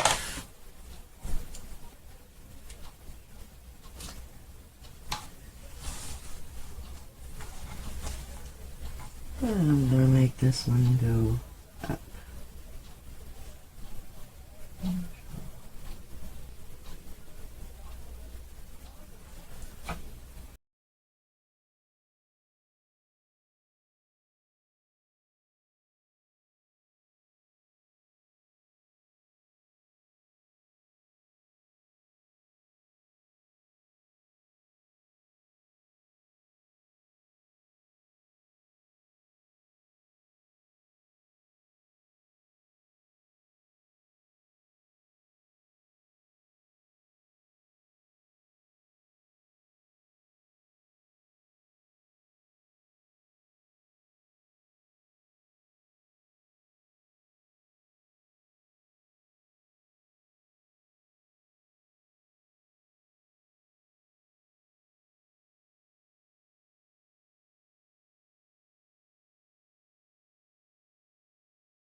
And now our big flower is big enough to add some more to it. Okay. So I'm just going to start right up at the top where we started and add a little thicker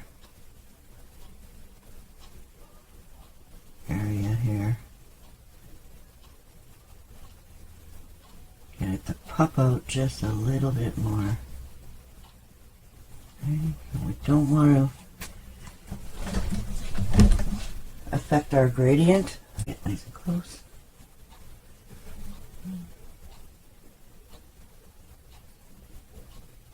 And this will brighten up any areas that were a little bit yellowed from the chalk. So I apologize for that, guys. Sometimes not all our ideas are good. Okay, so just wet down my brush just a tiny little bit just to kind of feather that out. Okay.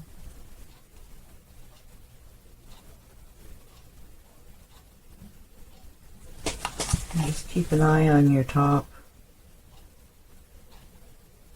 So it's covering the same area that you did before.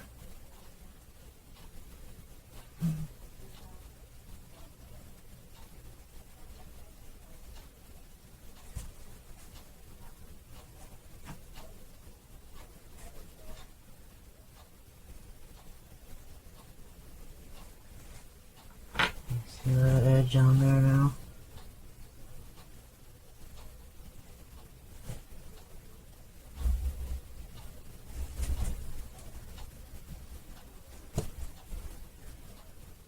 Give you the horizontal view,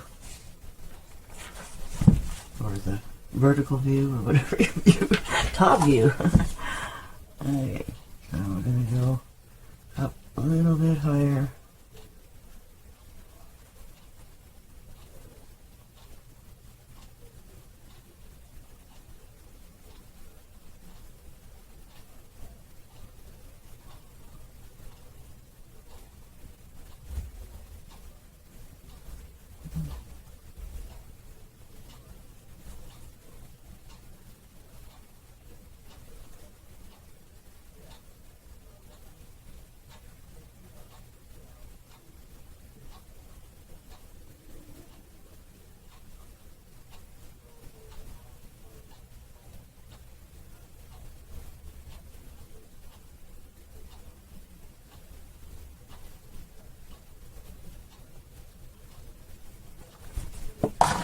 And so now you can go around it.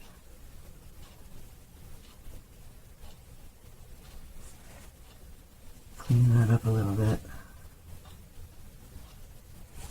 Okay. Try to find those strokes again. So you have the little interesting areas that are a little bit thinner.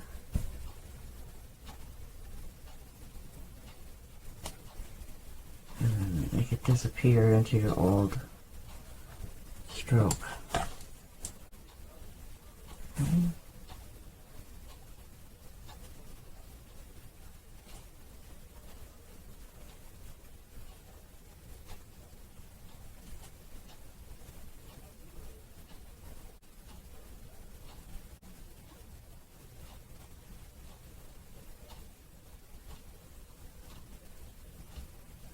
Keep playing with it and keep pushing it, flattening out, pushing it. Okay. And then just ever so lightly blend it in.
Okay, here we are. Got both of them looking pretty good.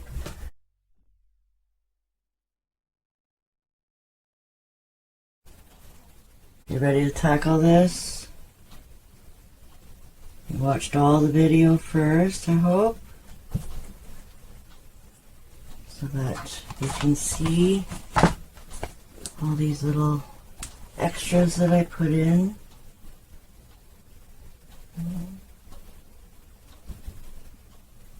Once it's dry, you can always add a little bit more until you're satisfied.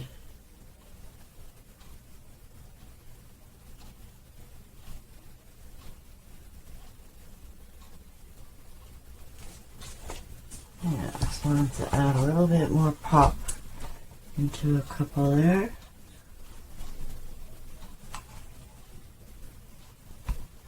Okay. This one's looking pretty good. I'm pretty happy with that one. And just these little, I want them to sit a little bit more on top. Okay. Very easy to do.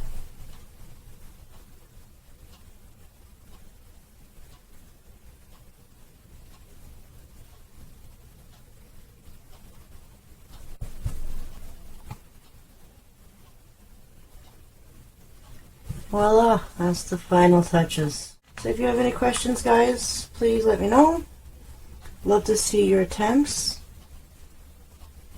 Okay. Maybe different colors. Maybe you like greens or teals or pinks or purples. Any background. But I'm definitely liking the blues for this denim. Okay. But yeah, I'm really loving it. And I hope you do too. And I can't wait to see your versions. Please share them on the group.